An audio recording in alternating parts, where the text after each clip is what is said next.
You're listening to Mad Radio. Mad Radio. Mad Radio.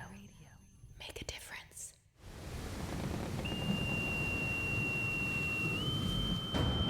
Quick, me lads!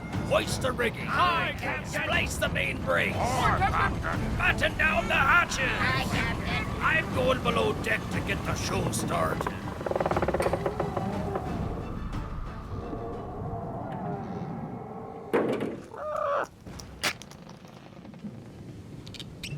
And now, recovering from eye surgery, it's the keen patch eye of cataracts, Brandon McCarty. Well, thank you, Petey. Holy moly. Well, welcome in, all you scallywags, you swashbucklers, landlubbers, hornswogglers, and salty dogs to the Peg Leg Podcast, a show where we delve into the lives of fellow pirates and learn a bit more about the unsung heroes among us all. Arr! This week, we travel to the land of retirement. Oh, doesn't that sound just wonderful? We speak with an individual who served as video media production specialist at MJC for 42 years. 42! He's the current VP of the Modesto Radio Museum. He has acted in numerous theater productions over the years, mostly at MJC. He is a member of the 501st Legion Central California Garrison and the newly formed Imperial Graffiti Squad. He is the past president of Thomas Downey High School Alumni Association, as well as the 50-plus Club of Stanislaus County. He is a U.S. Air Force veteran from 68 to 72.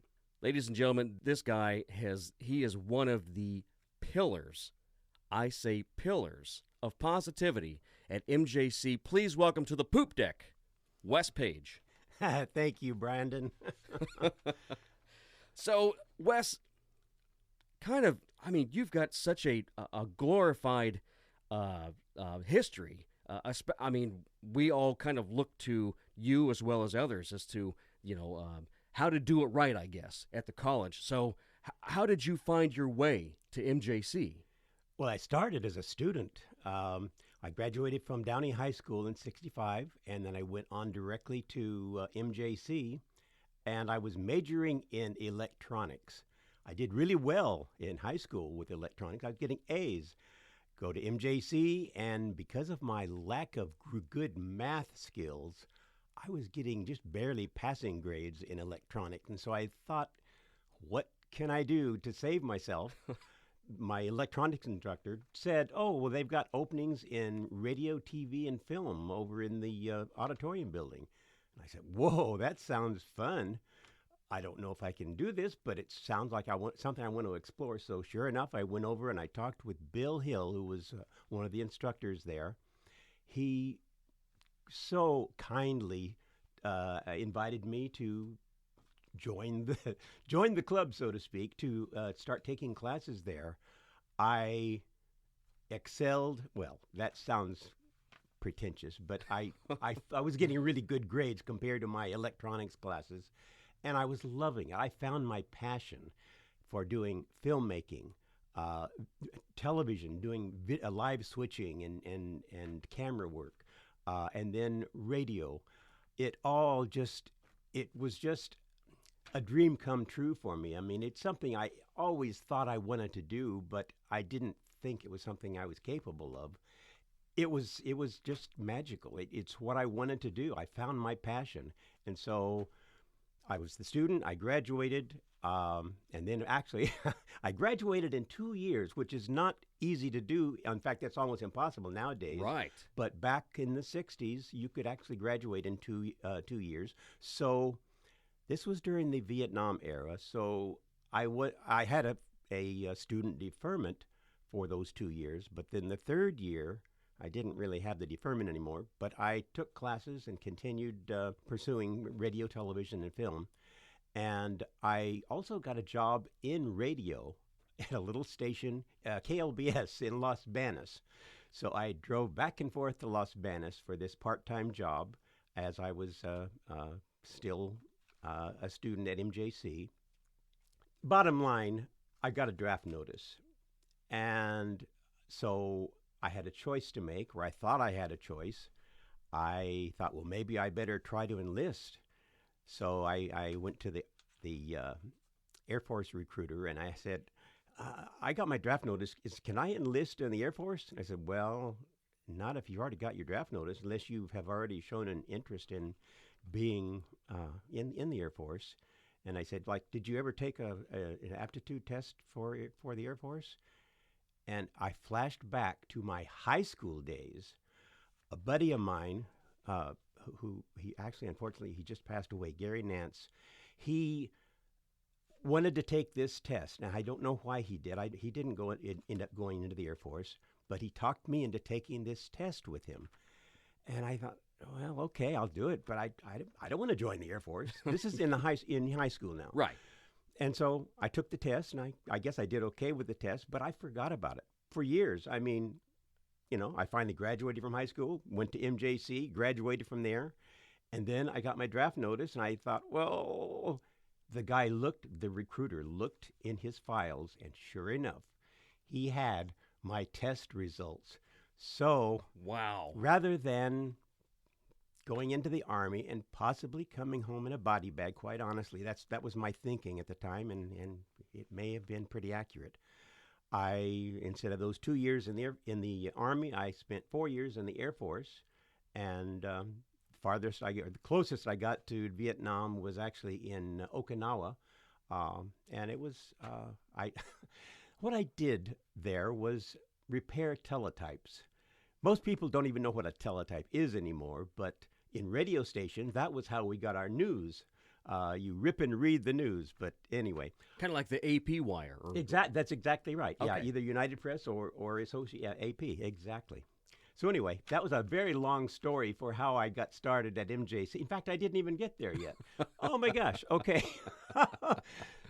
So I get out of the Air Force after my 4 years, and I had been communicating with my two mentors. In fact, that's probably, you were going to ask me about my mentors, Harley Lee and Bill Hill, both instructors at the college. But I continued to be just friends with them, and I was made aware that there was going to be an opening for a video production specialist, and this just happened to be right when I was getting out of the Air Force. And so I applied for that job, and lo and behold, I was so blessed to actually receive that job, a dream job. I mean, to work at Modesto Junior College as a video media production specialist, I was in heaven. I mean, and I worked there for 42 years. There were ups and downs. We had budget problems and all kinds of things throughout my 42 years there. And we were like a family. We were absolutely, my boss, Bill Woodard, he was just like a dad to me. I mean, he watched out for me as long as I did my job and I didn't get complaints and whatever. He just supported what I did, and it was just such a blessing to have a job that, one, I love, and then to get paid for doing something I love. What a fantastic thing for me. So that's how that's a very long answer for a really short question, but that's how I got started at MJC. Wow. Well, hopefully we all find our passion at some point, and are as blessed as you said that you have been with having something that you enjoyed. I think that's extremely important. Absolutely. It is. It really is. Yeah. So where did you grow up? I grew up right here in Modesto, but I wasn't born in Modesto. I wasn't even born in California. I was born in Flint, Michigan. But at 6 months old, my family loaded up our 41 Chevy with a trailer behind, all of our possessions. This is not my memory, it's just I've been told this. But we came out to Modesto, California, where my grandmother and her husband lived. And my dad got a job working in the fruit, peaches or whatever. He was a foreman, but he hated that. I'm getting off on a side task here, but anyway, we had lived in very modest means. In fact, we lived in the airport district, which at the time I had no idea that we didn't have much because I had a happy childhood, and I lived on. Even though the airport district, most of the streets are paved, I lived on an unpaved road called Angle Lane. Look it up on Google. It's not pretty at all, I tell you, but it's where I grew up, and I spent the first until fifth grade. I was there going to Orville Wright Elementary School, and I had a good childhood, and I think it made me appreciate what I've been given since then. To have a job where I got enough money that I could afford to buy a house and start a family. I mean, I feel my life is just really blessed. I can't say it any other way. It's just how fortunate can I be to have started with such a modest beginning, but I'm I'm very happy. I've had a good life. So while you were working at the college, what were some of your hobbies outside of work? Wow, I thought about this. If you were going to ask me that, I was thinking, I love photography and video work, and even now that I'm retired, I'm still doing the same. It's a part of me. I mean, I feel if I go if I go to an event, a party or whatever, if I don't have either a video camera or a still camera or my phone, even for that matter, I feel kind of uneasy. It's a part of my personality. I'm at my best when I'm drawing people out of being shy and taking pictures of them, or doing a video interview with them. That's when I really enjoy it. But when it's just me, I feel so awkward and so out of place. Like in a party, I'm the wallflower. I want to kind of evaporate unless I have a job to do, such as documenting what's going on. Then I'm in heaven. So are you framing everything up as you're just kind of looking around the room and thinking, boy, this would be a great shot? Yeah, exactly. I mean, you see two people interacting or hugging, or they haven't seen each other in a while. To capture that memory and then maybe share it with them later on, it's a fun feeling. It's a good feeling. I like that. So that's where I'm most comfortable. Now, you've been in Modesto for quite some time. Do you have any favorite places to eat, places you've been to that you're like, oh, this is the place? I don't necessarily want to single out any one particular restaurant, but the category for me, Mexican food. Okay.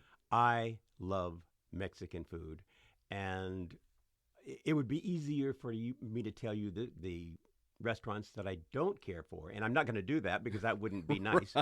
But I just love any kind of Mexican food. My poor wife, she enjoys all food, and we have Mexican food much more frequently than we do anything else. And she's very tolerant of me. I brought her Chinese food just last night, just for a little variety, but I just love my enchiladas and tacos, and it's just, I love it, and Man. it shows. So we kind of talked about mentors at the college. If you would just kind of give a little more information about those individuals, those mentors, and what made them stand out in your mind. Yeah. Well, Bill Hill, his background, he worked in radio. In fact, he worked at K5 Radio, which was that was my ultimate goal, and maybe we'll get to that later. But he was a radio guy, but he also worked at Channel 13 TV station, and so he had a really great knowledge of both radio broadcasting, voice improvement, and so on. plus learning the operation of a camera, the parts of a camera, how to focus and keep things framed properly, how to switch from camera one to camera two, using the correct commands to talk with the camera operators as the director. I just learned so much from him, stuff that I still use to this very day. And so I'm just really indebted to him for what he has done for me.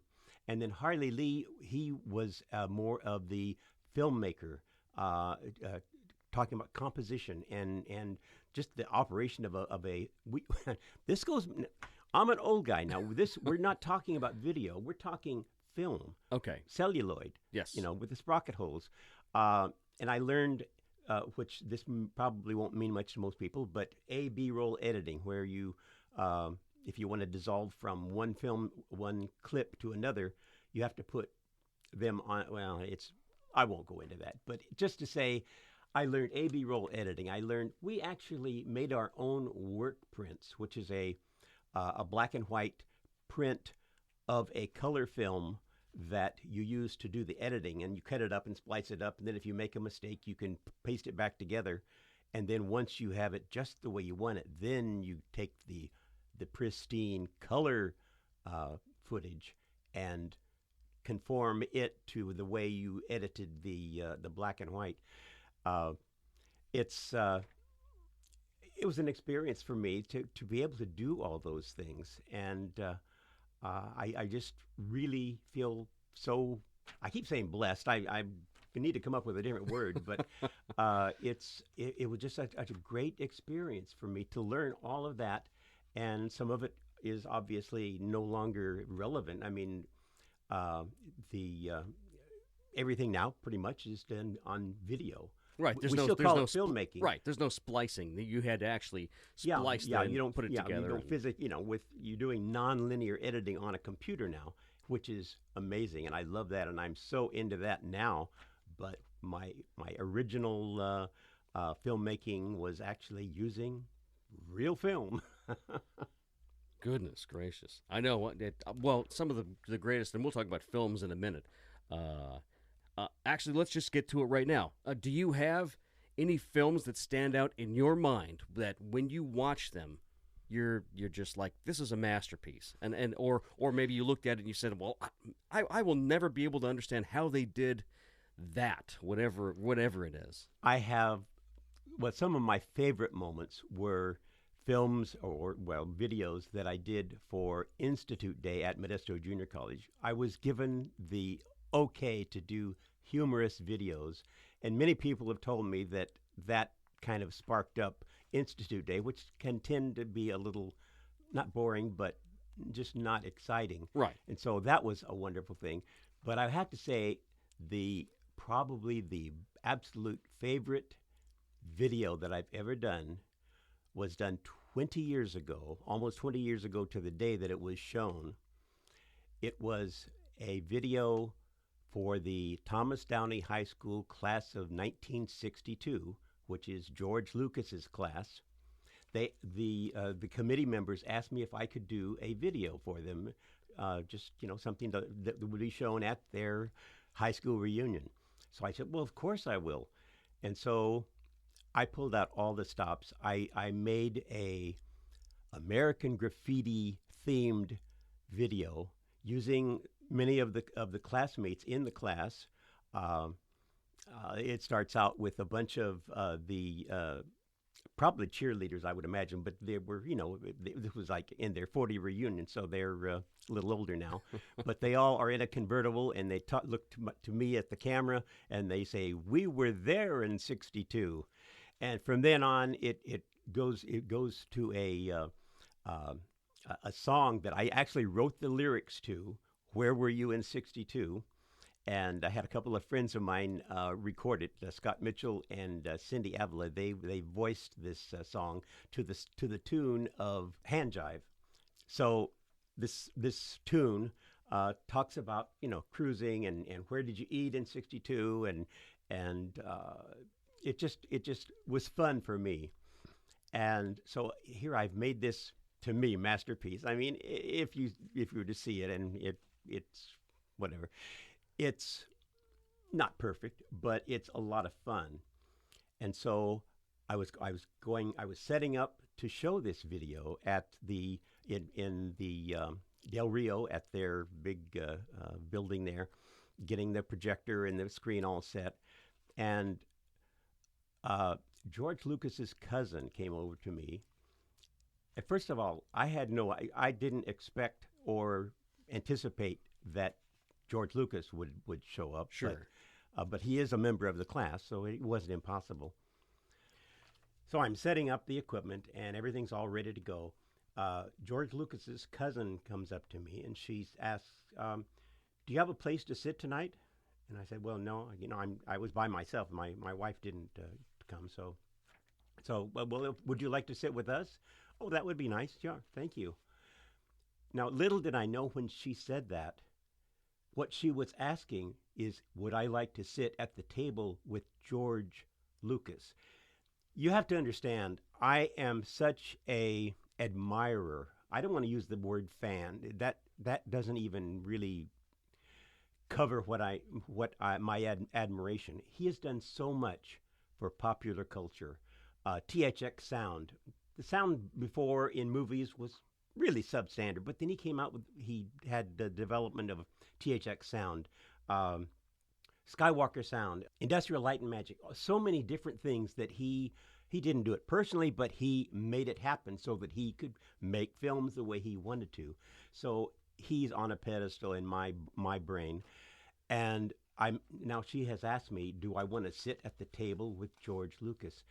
I was totally starstruck, totally crazy. I mean, I could barely function. And I said, yeah, I want to sit there. Now, I was supposed to, at the reunion, I was supposed to do some interviews with people. I asked my son if he would come and do it because I was literally a basket case, quite honestly.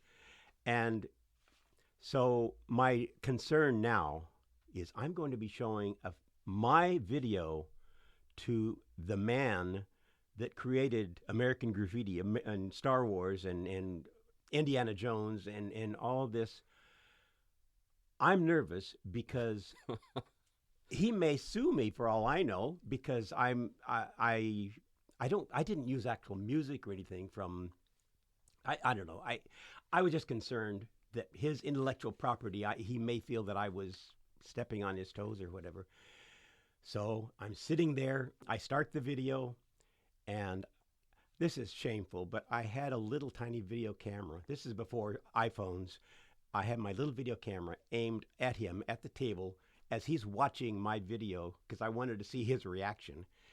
And he seemed to enjoy it, and he laughed at the proper times. And at one point, one of his classmates, Bruce Valentine, who's a dentist in town, or was a dentist, he was in his Porsche, and so he had said a little thing, and then he drove off.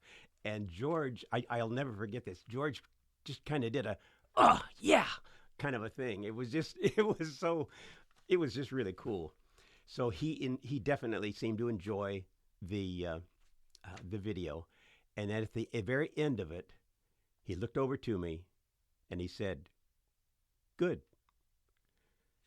One word review, but it wasn't, "I'm going to sue you," or "I hated it," or it was nothing like that. It was just good. And once again, I was just totally happy that George Lucas saw my video, and it was a magical night for sure. Now, you've been away from the college for a couple of years anyway. Is there anyone that you still stay in touch with? Actually, at my age, there's so many people that have retired, but there's a few that I still keep in contact with. Jeff Swank and Matt Page, who's my son, so I definitely keep in touch with him. But there's a lot of the retirees that I definitely keep in touch with. Bobby Boswell, Derek Waring, Larry Zabel, Jim Johnson, Mike Sundquist, Michael Lynch. If you could summarize a little bit, or maybe you may have more than one, but what is your fondest memory of your time at MJC? Wow. I received the Purdy Award. It was the very first time they gave a Purdy Award, and myself and Jim, can't think of his name, mathematics guy. Anyway, he a faculty and a classified. I was the very first classified to get the Purdy Award. That just really touched me because it was my peers that were saying that I was okay. And that was just a really special moment for me. It just kind of validated that things were okay, I guess. It was really an honor to receive that. And so that kind of stands out in my mind as kind of a really special moment. So this next question is very important, I think, going forward for all of us who are still serving at the college. What are some ways that we can continue a family-like community and just kind of have that positive outcome, I guess? I just think mutual respect, and that includes administrators, faculty members, classified, everybody respecting each other, and that's what I really feel that it was like when I first started, especially. And it seems like things kind of deteriorate sometimes. Something that I think is important is to have someone that is committed to being in our community rather than someone that chooses to live. And I hope I'm not stepping on toes because I don't know what the current situation is with anybody. I've been retired for several years now. But whenever someone is from Modesto or they have chosen to live in Modesto for their career or have been here before, that kind of brings a certain community feel that I think is really important. And also not just using your career at MJC as a stepping stone to go to another college and then stepping from that one to another, just trying to get to the top of the ladder. That doesn't create a harmonious feel. I think it's important that we all feel that we're all in this together and we're all wanting things better for our students and for our for our faculty, staff, administrators, and classified, for us all to be as a family trying to do the best to give the best experience for our students. And then in turn, I guess we hope that they are going to make those positive things happen within Modesto and Absolutely. within their communities. It doesn't just stay on campus. It's a great thing that happens throughout the whole community. I mean, and Modesto, I just love Modesto, and especially in these past few years. I mean, we've got the Graffiti Classic Car, let me get this right, the Graffiti USA Classic Car Museum.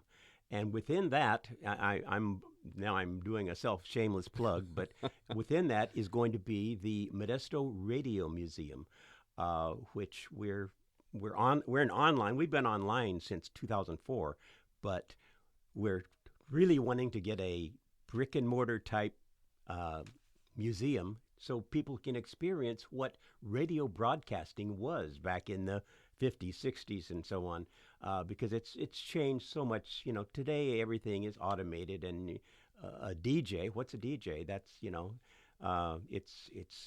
it's just an important thing to have that history maintained, and so that's something else that I'm wanting to happen. But there's so many wonderful organizations, the State Theater, the nonprofit State Theater. They are doing so many positive things for our community. The Gallo Center for the Arts, oh my goodness, they bring us affordable entertainment. And I know I'm going to miss some of the things that are really on my mind, but the McHenry Museum, McHenry Mansion, there's just a wealth of wonderful things in our community that is related to MJC. I mean, the people of MJC certainly support all of these endeavors, and it's just just a very positive thing, and I'm all for positivity. Tell us a funny MJC story or experience that you had while working there. Oh wow! What I flash on is the videos that I did for Institute Day, which for those that aren't MJC people, Institute Day is where all faculty and staff get together and kind of kick off the new school year and so on. Anyway, actually more than one of the videos were really fun and funny. The one that stands out in my mind was when the auditorium building was being renovated. We held our Institute Day at the State Theater. And so the video idea was that our president, who at the time was Dr. Maria Sheehan, she was a wonderful lady. She allowed me to start this craziness of doing humorous videos for Institute Day. Anyway, the premise was that she didn't get the memo that the Institute Day had been moved to the State Theater. And so she is supposedly standing on the steps of the auditorium. And so at the State Theater, Jim Johnson goes to introduce her, and of course she's not there, and so he says, well, I'll be right back. I'll go get her. And so he leaves the theater building, and then we cut to the video that shows him hopping into his car and driving along, and then he runs out of gas, so he gets out of his car, and there's a little boy with a bicycle, and he says, "Can I buy your bicycle?" And no, you can't have it. But anyway, he trades him I forgot what it was, a binder of MJC something or other. And he crashes the bike, and then he enters a race of actually it was a classified wellness race on 10th Street. And so he crashes through that, and then he wins the race, and then he grabs a trophy from Odessa Johnson. And it's just crazy. It just total silliness. And it was just really fun. And that may not be the kind of thing you were asking for, but it just is such a great fun memory for me, being able to do all this silly stuff that made people laugh. I think that's what I enjoy doing, is making people laugh whenever possible. I just like to be happy, and I want other people to be happy. If you had 3 films that you had to watch for the rest of your life, and only 3 films, do you know maybe what 3 films those would be? Well, American Graffiti has to be. I mean, that brought Modesto fame. I mean, it really did. It made the Thomas Downey High School class of 1962. It made them notorious. I mean, and I've seen it so many times. I literally could recite I won't do it now for you, but I know the music, I know the dialogue, I know the story. Hey, I like the color of your car there, man. What's that supposed to be? Sort of a cross between piss yellow and puke green, ain't it? Well, you call that a paint job, but it's pretty ugly. I bet you got to sneak up on the pumps just to get a little air in your tires. It was very innovative. By the way, it's very innovative in that this is the first film. You tell me if you've ever seen a film prior to American Graffiti where there were 4 separate stories going on simultaneously. Oh. Normally, it would be you would follow one story and then go on to the next story. But here it was intercut, and that was very innovative, and it once again just accolades to George Lucas for doing that. Okay, that's my first favorite film, and of course Star Wars, and I have to go with the very first one, which is not number 1 but number 4, Episode 4, A New Hope. R2-D2, where are you? That started it all. Started the whole Star Wars thing, and I'll have trouble with the third one. I don't know. I mean, I have a lot of favorites, so that would be a difficult choice for me. So I'm just going to give you 2. Okay, that's fine. Well, do you have any parting words of encouragement for us? Get to know your coworkers. If you're working at Modesto Junior College, get to know them outside of work. A bowling league or just a Halloween party or whatever. Get to know them when you're not faced with the tasks at hand. So you're not working and trying to get to know people, which that works too to a degree. But if you meet people outside of work, you form a bond, or you realize that you have the same problems, and you may come up with solutions for these problems. So I admire you, those of you that are still working at Modesto Junior College, and you have a monumental task ahead of you, but you have a positive attitude, and you will make a difference. You may not ever know what difference you have made in someone's life, but just being kind to a student that is, frustrated or confused and not knowing what to do. If you're a custodian, I don't care what you are, you can direct them to someplace or whatever. Make a positive difference for someone and try to do it numerous times a day.